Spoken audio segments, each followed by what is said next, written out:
I'm an emotional person. Like, I love deeply and I hurt deeply. And so I was too broken to let out that torrent of emotion at that point.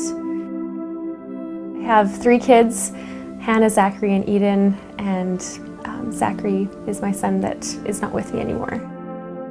My first pregnancy with my daughter Hannah was typical, normal, everything turned out well. So I thought, I can do this again. So I got pregnant quite quickly after having her, and that was my pregnancy with Zachary. That started out normal. Then one day we got a phone call from the doctor and went in, and that was the beginning of discovering about his condition that he had. But the biggest indicator we came across was a large tumor on his heart.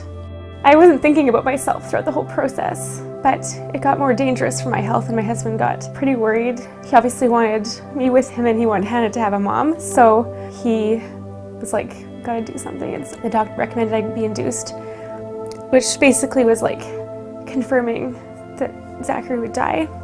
Contractions started all by themselves. So we went to the hospital and I delivered him naturally. He did manage to live beyond the birth canal, which was a nice little blessing.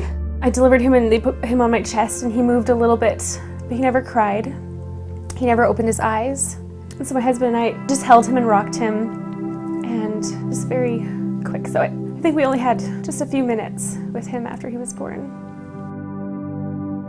We gave him a sponge bath and we put him in little jammies and wrapped him up in the blanket that we had bought for him.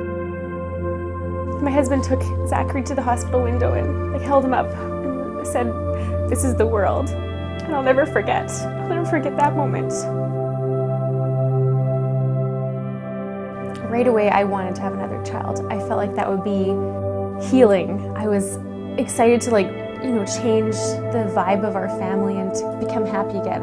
But it was only when I got pregnant with Eden that I realized I better deal with this grief. Otherwise, I am going to be a crazy, stressed, grieving mother when I have my next child. And that's not what I wanted. I wanted to have his birth and the start of his life be like a positive, beautiful time.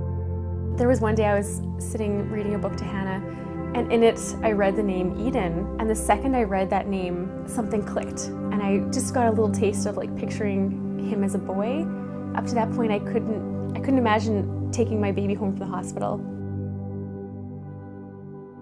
The common thread that I see across any type of loss, no matter how old the child was or the parent's experience, is the fact that the love never dies. Even if the child dies, the love never dies.